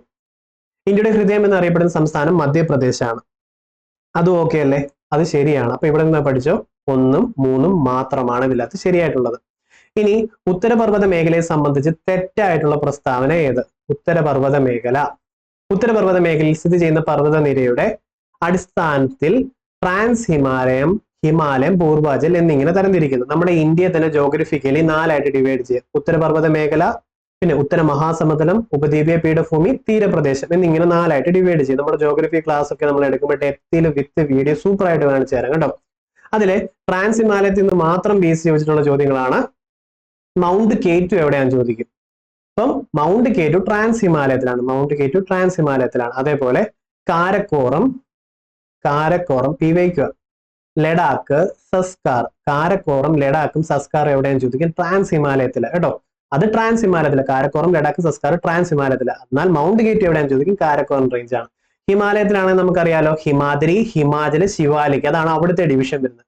ഈ പൂർവാചലാണെങ്കിലോ Garo hills, Khasi hills. Okay, Garo, Khasi, Jaintia, Patkai, ബമ്മ ഇതൊക്കെ പൂർവാചലാണ്. കിഴക്കൻ ഹിമാലയസ് ആണ്, ഈസ്റ്റേൺ ഹിമാലയസ് ആണ് ഇത്. ഓക്കെ, അപ്പൊ ഉത്തരപർവ്വത മേഖല ഇങ്ങനെയാണ് ഡിവൈഡ് ചെയ്യുന്നത്. ഓക്കെ, ഇനി ഭൂമിശാസ്ത്രപരമായ പ്രത്യേകതകളുടെ അടിസ്ഥാനത്തിൽ ഹിമാലയ നിരകളെ ശിവാലിക്, ഹിമാചൽ, ഹിമാദ്രി എന്ന് പറയും. ഹിമാലയത്തിന്റെ നട്ടെല്ലാണ് ഹിമാദ്രി. ഭയങ്കര ഹൈറ്റ് ഉള്ള ഭാഗങ്ങളാണ് ഹിമാദ്രി. എന്നാൽ ഹിമാചൽ ആണെങ്കിലോ സുഖവാസ കേന്ദ്രങ്ങളൊക്കെ ഇല്ലേ, ഡാർജിലിംഗ് ഒക്കെ, അതൊക്കെ ഹിമാചല. ശിവാലിക് എന്ന് പറയുമ്പം സ്ലോപ്പ് പ്രദേശം, ഏറ്റവും കൂടുതൽ ഉരുൾപൊട്ടലുകൾക്ക് സാധ്യതയുള്ള സ്ഥലങ്ങളും ഒക്കെ ശിവാലിക്കിലാണ്. അപ്പൊ ഈ രണ്ടാമത്തതും ശരിയല്ലേ? ആണ്. ഇനി അടുത്തത് എവറസ്റ്റ് പോലുള്ള വമ്പൻ പർവ്വതം സ്ഥിതി ചെയ്യുന്നത് ശിവാലിക്കിലാണ്. ശിവാലിക് എന്ന് പറയുമ്പോഴത്തേക്ക് ഹൈറ്റ് കുറവാണ്. ഹിമാദ്രി, ഹിമാചൽ, ശിവാലിക് നോക്കുമ്പോൾ ഏറ്റവും ഹൈറ്റ് കുറവ് ശിവാലിക്കിനാണ്. ഏറ്റവും ഹൈറ്റ് കൂടുതൽ നട്ടലായിട്ടുള്ള ഹിമാദ്രിയിലാണ്. അത് കഴിഞ്ഞാൽ ഹിമാചലാണ്, അത് കഴിഞ്ഞുള്ളൂ ശിവാലിക്. അപ്പൊ അവിടെ അല്ലല്ലോ എവറസ്റ്റ്, അതുകൊണ്ട് അത് ക്യാൻസൽ ചെയ്ത് കളഞ്ഞു. അപ്പോഴേ തെറ്റുള്ളൊരു സംഭവം മാർക്ക് ചെയ്തോണേ. ഓക്കെ, നാഗ, ഖാസി, ഖാരോ, ജയന്തിയ, പട്കായ് ബമ്മ, മിസോ ഹിൽസ് ഇതൊക്കെ പൂർവാചലിൽ സ്ഥിതി ചെയ്യുന്നു. ഈസ്റ്റേൺ ഹിൽസ്, ഈസ്റ്റേൺ ഹിമാലയ എന്ന് പറയും കേട്ടോ. അടുത്തത് പാകിസ്ഥാനുമായി അതിർത്തി പങ്കിടുന്ന ഇന്ത്യൻ സംസ്ഥാനങ്ങൾ ഉൾപ്പെടാത്തത് ഈ കൂട്ടത്തിൽ ഏതാണ്? വായിക്കേണ്ട, ഉൾപ്പെട്ടത് വായിച്ച്. പാകിസ്ഥാനുമായി അതിർത്തി പങ്കിടുന്നത് രാജസ്ഥാൻ, പഞ്ചാബ്, ഗുജറാത്ത്. രാജസ്ഥാൻ, പഞ്ചാബ്, ഗുജറാത്ത് പങ്കിടുന്നത്. ഇനി ഇന്ത്യയുമായിട്ടുള്ള അതിർത്തി വെച്ച് PSC കുറെ ചോദിച്ചു. നമ്മുടെ 2024 ക്വസ്റ്റ്യൻസിലും ഉണ്ടായിരുന്നു. ഇന്ത്യ അതിർത്തി പങ്കിടുന്നതിൽ ഏറ്റവും വലിയ അയൽരാജ്യം ചോദിച്ചാൽ ചൈന. ഇന്ത്യ ഏറ്റവും കൂടുതൽ അതിർത്തി പങ്കിടുന്നതെന്ന് ചോദിച്ചാൽ ബംഗ്ലാദേശ്. ഇന്ത്യ ഏറ്റവും കുറവ് അതിർത്തി പങ്കിടുന്നത് ചോദിച്ചാൽ അഫ്ഗാനിസ്ഥാൻ. ഇത്ര ഓർത്ത് വയ്ക്കൂ. ഇനി ഇന്ത്യയും ചൈനയും വേർതിരിക്കുന്നത് മക്മോഹൻ രേഖ. ഇന്ത്യൻ പാകിസ്ഥാനും ആണെങ്കിൽ റാറ്റ്ക്ലിഫ് രേഖയാണ്. അഫ്ഗാനിസ്ഥാനും പാകിസ്ഥാനും ചോദിച്ചു കഴിഞ്ഞാൽ ഡ്യൂറന്റ് രേഖ. അഫ്ഗാനിസ്ഥാൻ ഇന്ത്യയും ചോദിച്ചാൽ ഡ്യൂറന്റ് രേഖയാണ് കേട്ടോ. അതേപോലെ ഇന്ത്യയും ശ്രീലങ്കയുടെയും ചോദിക്കും പാക് സ്ട്രേറ്റ്, മാന്നാർ കടലെടുക്കൊക്കെ. അപ്പൊ നമ്മുടെ ക്ലാസ്സസ് ബാക്കി കാണും പ്ലേലിസ്റ്റ് 10th പ്രിലിംസിന്റെ. ഇപ്പൊ കാണുന്നവരടുത്ത് പറയുക ഇതുവരെ കണ്ടിട്ടില്ല, അതൊക്കെ കണ്ടു നോക്ക്. നിങ്ങൾക്ക് ക്ലാസ്സുകൾ ഇഷ്ടമായി അഡിക്റ്റ് ആയി പിന്നെ സൂപ്പർ ആവും കേട്ടോ, സൂപ്പർ ആവും. പ്രിലിംസ് പാസ്സായി കഴിയുമ്പോൾ ഓർക്കണം, അത്രേ പറയുന്നുള്ളൂ. കേരളത്തിലെ തദ്ദേശ സ്വയംഭരണ കേരളത്തിലെ നല്ല തദ്ദേശ സ്വയംഭരണ സ്ഥാപനങ്ങൾക്ക് തുടക്കം കുറിച്ചൊരു വൈസ്രോയിയെ നമ്മൾ പറഞ്ഞിട്ട് വന്നായിരുന്നു. ആരാ? തദ്ദേശ സ്വയംഭരണ സ്ഥാപനങ്ങൾ റിബൺ കട്ട് ചെയ്ത് ഉദ്ഘാടനം ചെയ്യുന്നു. റിപ്പൺ പ്രഭു. അതോടെ ഇപ്പൊ ഉണ്ടല്ലോ കേരളത്തിലെ തദ്ദേശ സ്വയംഭരണ സ്ഥാപനങ്ങളെ സംബന്ധിച്ച് തെറ്റായിട്ടുള്ള പ്രസ്താവന. ഓക്കെ, കേരളത്തിൽ 941 ഗ്രാമപഞ്ചായത്തുകളുണ്ട്. സെറ്റ് അല്ലെ? ജില്ലാ പഞ്ചായത്തുകൾ 14, ജില്ലകൾ 14, 87 മുനിസിപ്പാലിറ്റിയും 6 മുനിസിപ്പൽ കോർപ്പറേഷനും ഉണ്ട്. അതും റെഡിയല്ലേ? ഓക്കെ. ഇനി നഗരപ്രദേശങ്ങളിൽ ഭരണം നടത്തുന്നത് നഗരപഞ്ചായത്തുകളാണ്. എന്നാൽ നിരവധി ഗ്രാമപഞ്ചായത്തിൽ ചേരുന്ന വാർഡ് പഞ്ചായത്ത്. തെറ്റല്ലേ? ഓക്കെ അല്ലേ? അപ്പം ഈ കൂട്ടത്തിൽ പെടാത്തത് 4ആണ്. കിട്ടിയോ? ഇനി കേരളത്തിലെ സമുദ്രതീരം സംബന്ധിച്ചിട്ടുള്ളത്. കേരളത്തിലെ സമുദ്രതീരമേ 590 കിലോമീറ്റർ വ്യാപിച്ച് കിടക്കുക. ഓക്കെ. എന്നാൽ കേരളത്തിന്റെ നോർത്ത് ടു സൗത്ത് ഡിസ്റ്റൻസും PSC ഇതേപോലെ ചോദിച്ചിട്ടുണ്ട്.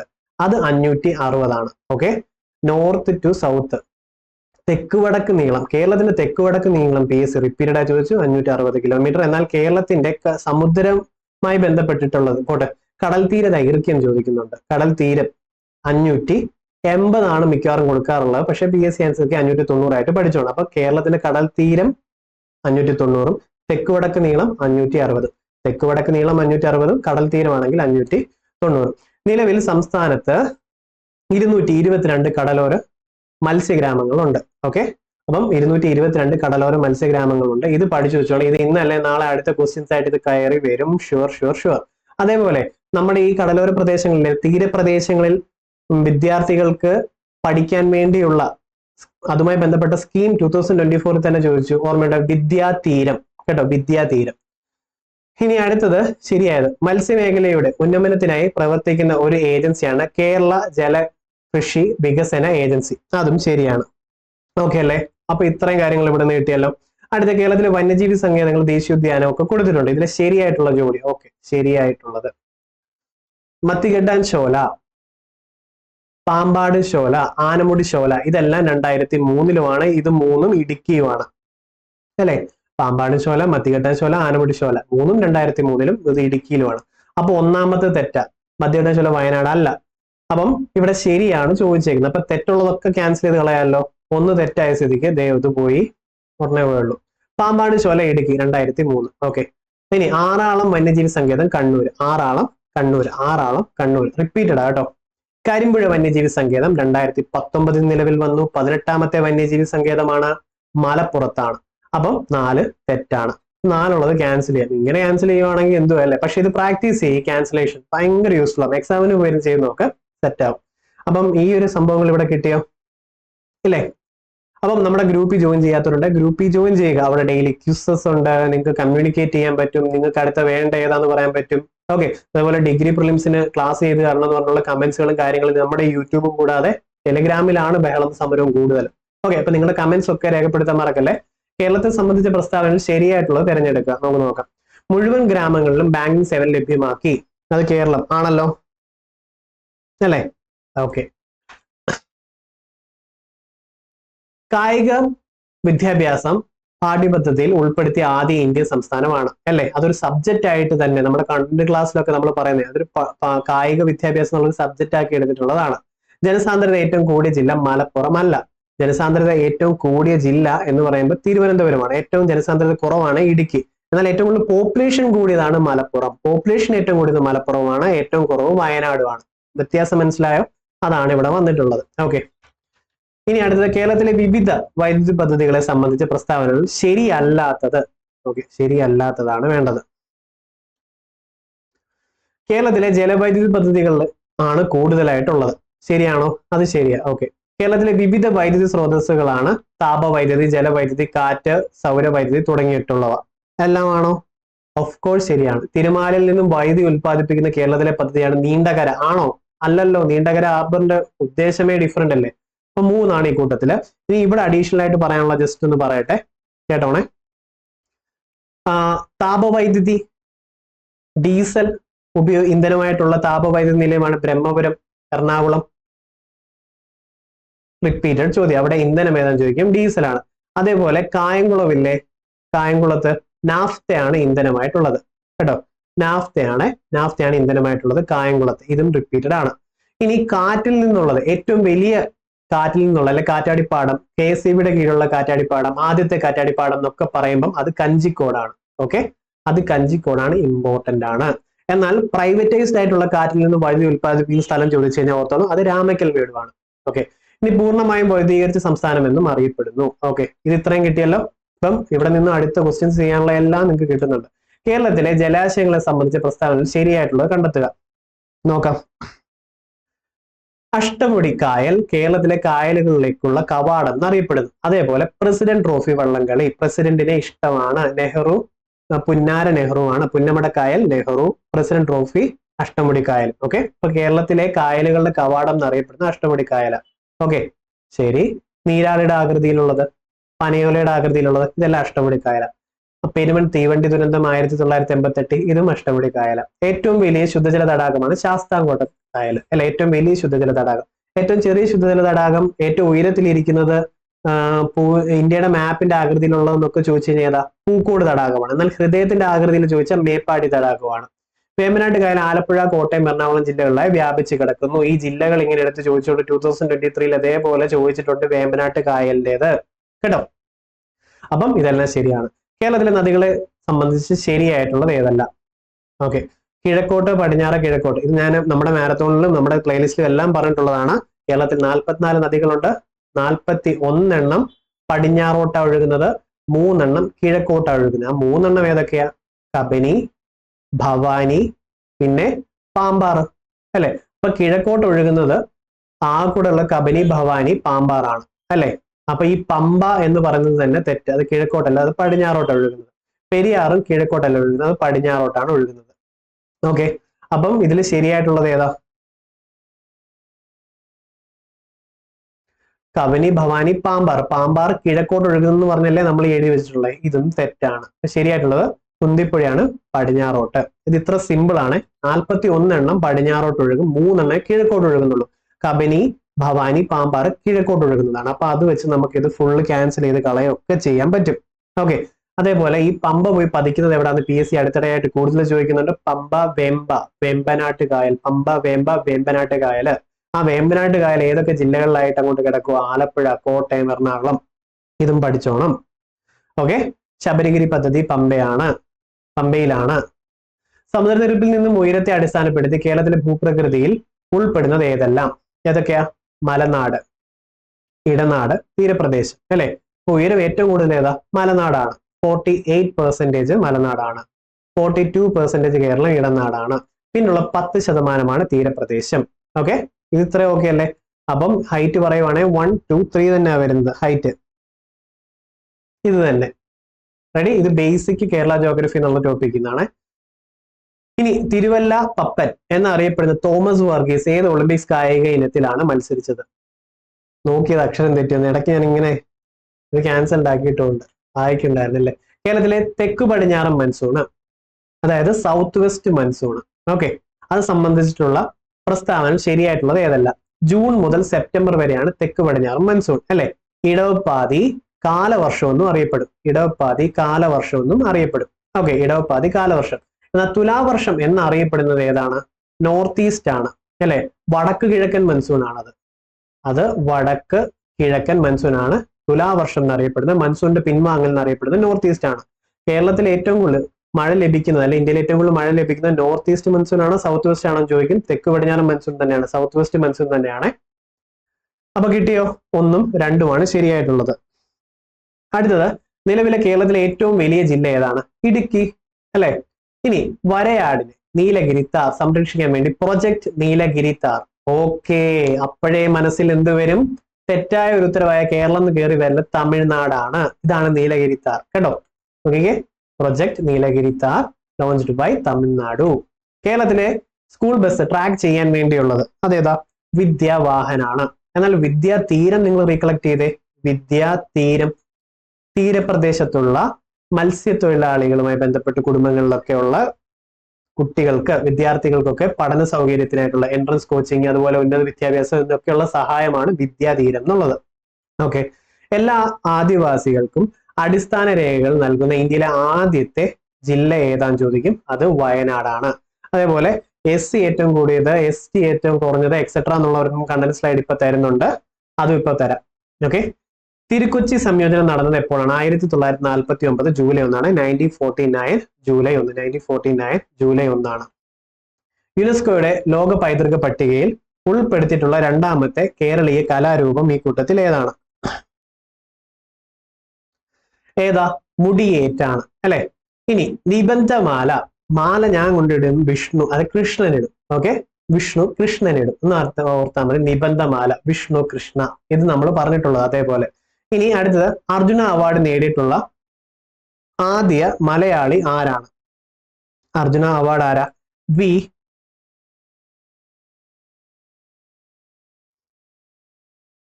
വി അല്ല, സി ബാലകൃഷ്ണനാണ്. ഓക്കെ, സി ബാലകൃഷ്ണനാണ്. ഇന്ത്യ ഗവൺമെന്റ് കീഴിൽ വരുന്ന ISROയുടെ ഏത് വർഷം? 1969. ഹെഡ് ക്വാർട്ടേഴ്സ് എവിടാന്ന് 2024 ചോദിച്ചു. ബാംഗ്ലൂര്.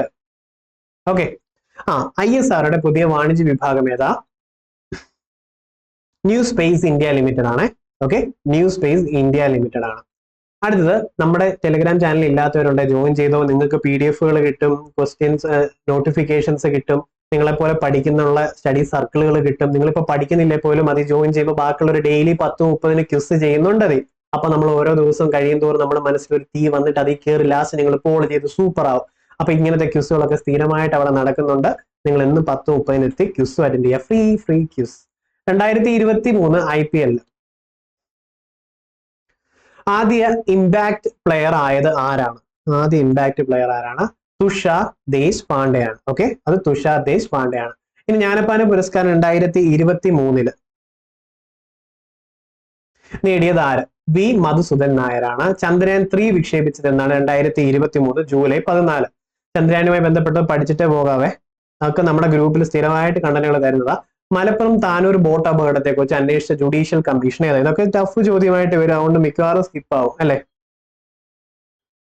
ഓക്കെ, VK മോഹൻ കമ്മീഷനാണ്. താഴെ പറയുന്നവയിൽ അസ്ഥികളുടെ ആരോഗ്യത്തിന് അത്യാവശ്യം വേണ്ട വിറ്റാമിൻ ഏതാ? വൈറ്റമിൻ D അല്ലെ. വൈറ്റമിൻ D അല്ലെ, റിക്കറ്റ്സ് ആണത്. Vitamin D. വൈറ്റമിൻ സിയുടെ കുറവ് കാരണമാണല്ലോ സ്കർവി വരും. സ്കർവി വരും. A ആണെങ്കിലോ നൈറ്റ് ബ്ലൈൻഡ്നെസ് വരും അല്ലെ. നൈറ്റ് ബ്ലൈൻഡ്നെസ് വരും. ഓക്കെ, അടുത്തത്, വന്യജീവികളോടൊപ്പം ചരിത്ര സ്മാരകങ്ങളെയും പ്രകൃതി വിഭവങ്ങളെയും ഭൗമ സവിശേഷതകളും സംരക്ഷിക്കുന്നതിനെ പ്രഖ്യാപിച്ചിരിക്കുന്ന വനമേഖല ഏത്? 2024 ചോദിച്ചതിന്റെ അകത്ത് ഇൻ സിറ്റു എക്സ് സിറ്റു എന്ന് ചോദിച്ചിട്ടുണ്ട്. നാഷണൽ പാർക്കാണ്. അത് ഇൻ സിറ്റു എന്ന് പറയും. അതായത് ഒരു പ്രദേശം ഫുള്ള് സംരക്ഷിക്കും. ഒരു പ്രദേശത്തെ ഇത്ര ഇടം വെച്ചോ, ഈ പ്രദേശം ഫുള്ള് വലിയ പ്രദേശമാണെന്ന് ഓർക്കണേ. ഈ പ്രദേശം ഫുള്ള്, ഇതെന്റെ എസ്റ്റേറ്റ് ആണ്, ജസ്റ്റ് ഒരു പിക്കിന് എടുത്തിട്ടതാ. അപ്പം ഈ ഒരു പ്രദേശം ഫുള്ള് സംരക്ഷിക്കുമ്പോൾ ഇതിലത്തെ മൃഗങ്ങൾ വരും, വൃക്ഷങ്ങൾ വരും, ഫുൾ പ്രകൃതിയും വരുന്നുണ്ട് ഇതിൽ അല്ലെ. അങ്ങനെ ഒരു സ്ഥലത്തെ അതേപോലെ നിലനിർത്തി സംരക്ഷിക്കുന്നത് ഇൻ സിറ്റു എന്ന് പറയും. എന്നാൽ ഇതിലെ കുറച്ച് ജീവികളെ പിടിച്ചുകൊണ്ട് പോയി സൂവിൽ ഇട്ടെന്ന് വെച്ചോ, സൂവിൽ ഇട്ട് കഴിഞ്ഞാൽ അത് എക്സ് സിറ്റു ആവും. ഇത് ചോദിച്ചിട്ടുണ്ട് നമ്മുടെ 2024. ബാക്കി ക്ലാസ്സസ് കാണണേ കേട്ടോ. ഇനി താഴെ പറയുന്നവയിൽ ഏത് കാർഷിക വിളയിൽ പെടുന്നതാണ് വെള്ള അയനി ഹ്രസ്വ? വെള്ള അയനി ഹ്രസ്വ കിഴങ്ങു വർഗമാണ്. ഇനി വിസർജ്യ വസ്തുക്കളുടെ സാന്നിധ്യം മൂലം മലിനമാക്കപ്പെട്ട കുടിവെള്ളം ഉപയോഗിക്കുന്നതിലൂടെ ഉണ്ടാകുന്ന രോഗം ഏതാണെന്ന് ചോദിച്ചിട്ടുള്ളത്. അതേതാ? ഡയേറിയ ആണ്. ഓക്കെ, ഇനി മനുഷ്യരക്ത പരിയന വ്യവസ്ഥയുമായി ബന്ധപ്പെട്ട പ്രസ്താവനകളിൽ പരിശോധിച്ചിട്ട് ശരിയായിട്ടുള്ള ഉത്തരം തിരഞ്ഞെടുക്കുക. എല്ലാ ധമനികളും ശുദ്ധരക്തം വഹിക്കുന്നു. അങ്ങനെ പറഞ്ഞാൽ ശരിയാവോ? എല്ലാ ധമനിയും ശുദ്ധരക്തമാണോ വഹിക്കുന്നത്? അല്ല അല്ലെ. അശുദ്ധരക്തം വഹിക്കുന്ന ധമനിയുണ്ട്. അതേതാ? അത് കമന്റ് ചെയ്യും. പിന്നെ എല്ലാ സിരകളിലും വെയിനിലെല്ലാം ഇമ്പ്യൂർ ബ്ലഡ് പോകുന്നത് എല്ലാത്തിലും ആന്ന് പറഞ്ഞു കഴിഞ്ഞാൽ അതും തെറ്റായി അല്ലെ. ഇനി കൊറോണറി ധമനി അശുദ്ധ രക്തം വഹിക്കുന്നുണ്ട്. ആണോ? കൊറോണറി ധമനി അശുദ്ധ രക്തമാണോ? ഇനി ശ്വാസകോശ ധമനി അശുദ്ധ രക്തം വഹിക്കുന്നു. അപ്പൊ ഈ കൂട്ടത്തില് ശരിയായിട്ടുള്ളത് ഏതാ? നാലാമത്തേതാണ് അല്ലെ? പ്രസ്താവന 4 മാറ്റത്തിലുമാണ് ശരിയായിട്ടുള്ളത്. ഇത് നിങ്ങൾ കമന്റ് ചെയ്യണേ, ഞാൻ പിൻ ചെയ്ത് വരാം. പെട്ടെന്ന് റീകോൾ ചെയ്യാൻ എനിക്ക് കിട്ടുന്നില്ല. ഇല്ല ഞാൻ പിൻ ചെയ്ത് വെക്കും. ഇല്ല നിങ്ങൾ കമന്റ് ചെയ്യണം കേട്ടോ. ക്ലാസ് ഇഷ്ടപ്പെട്ട ലൈക്ക് ചെയ്യണേ മറക്കല്ല. കേംബ്രിഡ്ജ് യൂണിവേഴ്സിറ്റിയിലെ ഗവേഷകർ കൃത്രിമ രീതിയിൽ സൃഷ്ടിച്ചെടുത്ത ബാക്ടീരിയ ഏതാ? ഈക്കോളി ബാക്ടീരിയ ആണ്. E. coli bacteria. ഇനി കമ്പ്യൂട്ടറുകളെ ചിന്തകൾ കൊണ്ട് അല്ലെ, നമുക്ക് കമ്പ്യൂട്ടറിന് ഇങ്ങനെ ഒരു സംഭവം തലയിലോട്ട് വെച്ചാൽ മതി. നമ്മൾ സിനിമയിലെ കണ്ടിട്ടില്ല, എന്നിട്ട് നിയന്ത്രിക്കുന്നത് ഇത് ഇങ്ങനെ നിയന്ത്രിക്കുന്നത് അല്ലെ. അങ്ങനെ ഇലോൺ മസ്കിന്റെ കമ്പനിയുടെ പേരെന്താ? ന്യൂറോലിങ്ക് എന്ന് പറയും അല്ലെ. ന്യൂറോലിങ്ക് കോർപ്പറേഷൻ ആണ്. അതേപോലെ അദ്ദേഹത്തിന്റെ സ്പേസ് എക്സ്പ്ലോറേഷന് വേണ്ടിയുള്ളതാണ് സ്പേസ് എക്സ് എന്നുള്ളത്. ടെസ്ല ആണെങ്കിലോ മോട്ടോർ വെഹിക്കിൾ ഇൻഡസ്ട്രിയിൽ ഇദ്ദേഹത്തിന്റെ കമ്പനിയാണ് ടെസ്ല. ഇനി ആറ്റത്തിലെ ഏത് കണത്തിന്റെ സാന്നിധ്യമാണ് ജെ തോംസൺ കണ്ടെത്തിയത്? ഇതിന്റെയൊക്കെ ഫുള്ള് NRTC ഒക്കെ വെച്ച് നമ്മൾ പഠിച്ചിട്ടുണ്ട്. അപ്പൊ ആദ്യമായിട്ടുള്ള ഒരു പ്ലേലിസ്റ്റ് ഫുള്ള് തീർക്കണേ കേട്ടോ. അത് ഇലക്ട്രോൺ ആണ്. തന്നിരിക്കുന്നവയിൽ ക്രിസ്റ്റൽ ആകൃതി അല്ലാത്ത കാർബണിന്റെ രൂപാന്തരമാണ് കൽക്കരി. കൽക്കരിയുടെ പല ഭാഗങ്ങളുണ്ട്. എന്തൊക്കെയാ? പീറ്റ്, ലിഗ്നൈറ്റ്, ബിറ്റൂമിനസ്, ചോദിച്ചതാ. ബിറ്റൂമിനസ്, പീറ്റ്, ലിഗ്നൈറ്റ്, ബിറ്റൂമിനസ്, ആന്ത്രസൈറ്റ് കേട്ടോ. അപ്പൊ ഇതാണ് ഓർഡർ. പീറ്റ് എന്ന് പറയുമ്പോൾ കൽക്കരി ആയി വരുന്നതിൽ ഏറ്റവും വീര്യം കുറഞ്ഞത്, അതിലും കൂടിയതാണ് ലിഗ്നൈറ്റ്, അതിലും കൂടിയതാണ് ബിറ്റൂമിനസ്, അതിന്റെ ഏറ്റവും ഹയസ്റ്റ് ഫോം ആണ് ആന്ത്രസൈറ്റ്. അതേപോലെ ലിഗ്നൈറ്റ് കൂടുതലായിട്ട് എവിടെയാണെന്ന് ചോദിക്കും. അത് നെയ് വേലിയിൽ കണ്ടുവരുന്നുണ്ടെന്ന് PSC ചോദ്യമാണ്. ഈ ഓർഡർ പഠിച്ചോണം, കാരണം ഇത് ചോദിച്ചതാ 2024. ഇനി ഞാൻ മാർക്ക് ചെയ്ത് വിടുവാണേ.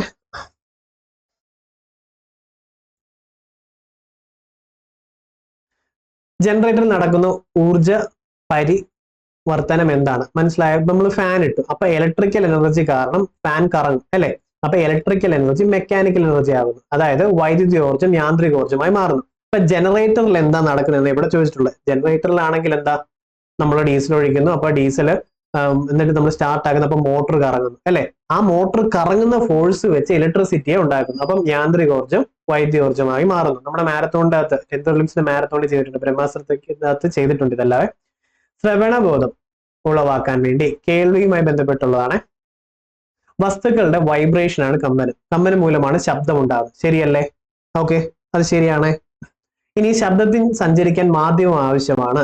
സൂര്യന്റെ സൗണ്ട് ഇപ്പൊ ഇവിടെ തൽക്കാലം കേൾക്കുന്നില്ലല്ലോ, ഇങ്ങനെ ഒന്ന് കണക്ട് ചെയ്താലും മതി. കാരണം വാക്യൂം ആണ്. ഇടയ്ക്ക് ഒരു മീഡിയം ഉണ്ടായിരുന്നു, എയർ ഉണ്ടായിരുന്നെന്ന് വെച്ച് സൗണ്ട് കേട്ടേനെന്ന് ഓർത്താൽ മതി. അപ്പം ലൈറ്റിന് പക്ഷെ മീഡിയം വേണ്ട, റേഡിയേഷൻ വികിരണം വഴിയാണ് അത് ഇങ്ങെത്തുന്നത്. പക്ഷെ സൗണ്ടിന് മീഡിയം വേണം. ഇനി മനുഷ്യന് കേൾക്കാൻ പറ്റുന്നത് 20 ഹെഡ്സ് മുതൽ 20,000 ഹെഡ്സ് ആണ്. അങ്ങനെ ആയിരുന്നെങ്കിൽ അത് ശരിയാണ്. അതുകൊണ്ട് ഇത് തെറ്റാ. 2000 ഹെഡ്സ് എന്നാണ് കൊടുത്തേക്കുന്നത്. 20 ഹെഡ്സ് മുതൽ 20,000 ആണ്. 1ഉം 2ഉം മാത്രമാണ് ശരിയായിട്ടുള്ളത്. കേരള ഗവൺമെന്റ് ഡ്രൈവിംഗ് ലൈസൻസ് സേവനങ്ങൾക്ക് വേണ്ടിയുള്ള സോഫ്റ്റ്വെയർ ഏതാണ്? സാരഥിയാണ്. ഏത് മേഖലയിലുള്ളവർക്കാണ് രാഷ്ട്രീയ വിജ്ഞാൻ പുരസ്കാരം? ശാസ്ത്രജ്ഞർക്കാണുള്ളത്. കേരള സാമൂഹ്യ സുരക്ഷാ മിഷൻ കോർപ്പറേഷനിലുള്ള കോർപ്പറേഷനുകളിലും മുനിസിപ്പാലിറ്റികളിലുമുള്ള 65 വയസ്സിൽ മുകളിൽ പ്രായമുള്ള വയോജനങ്ങൾക്ക് നൽകുന്നത്, 65 വയസ്സിൽ മുകളിലുള്ളവർക്ക് നൽകുന്നത് ഏതാ? അത് വയോമിത്രമാണ്. അത് വയോമിത്രം. അതേപോലെ 2025 തുടക്കത്തിലെ എക്സാമിന് ചോദിച്ചിട്ടുള്ളതാണ് ആയുഷ്മാൻ ഭാരത്. ഓക്കെ, ആയുഷ്മാൻ ഭാരതിന്റെ നോക്കിക്കോണം. ആയുഷ്മാൻ ഭാരതിന്റെ പ്രത്യേകത ചോദിച്ചത് 70 വയസ്സ് കഴിഞ്ഞ എല്ലാവർക്കും ആയുഷ്മാൻ ഭാരത് വഴി സൗജന്യ ചികിത്സ എന്നാ ചോദിച്ചത്. അവിടെ ഏജ് എത്ര എന്നാണ് ചോദിച്ചത്. അത് ആയുഷ്മാൻ ഭാരതാണ്. വർഷങ്ങളൊന്ന് പഠിച്ചു, ചിലപ്പോൾ അടുത്ത അതായിരിക്കും 2018. താഴെ പറയുന്നതിൽ വൈറസ് മൂലം ഉണ്ടാകുന്ന രോഗബാധ ഏതാണ്? താഴെ വൈറസ് മൂലം ഉണ്ടാകുന്നത് ഏതായി കൂട്ടത്തില്? ചിക്കൻ ബോക്സ് ആണ് അല്ലെ. ട്യൂബർക്കുലോസിസ് ആണെങ്കിലോ ബാക്ടീരിയ ആണ്. കുഷ്ഠമാണെങ്കിലോ ബാക്ടീരിയ ആണ്. ക്ഷയം ബാക്ടീരിയ ആണ് അല്ലെ. ഇനി അടുത്ത ജീവകം B12 അപര്യാപ്തത മൂലം ഉണ്ടാകുന്ന രോഗം ഏതാണ്? B12 മൂലം അപര്യാപ്ത രോഗം എന്ന് പറയുന്നത്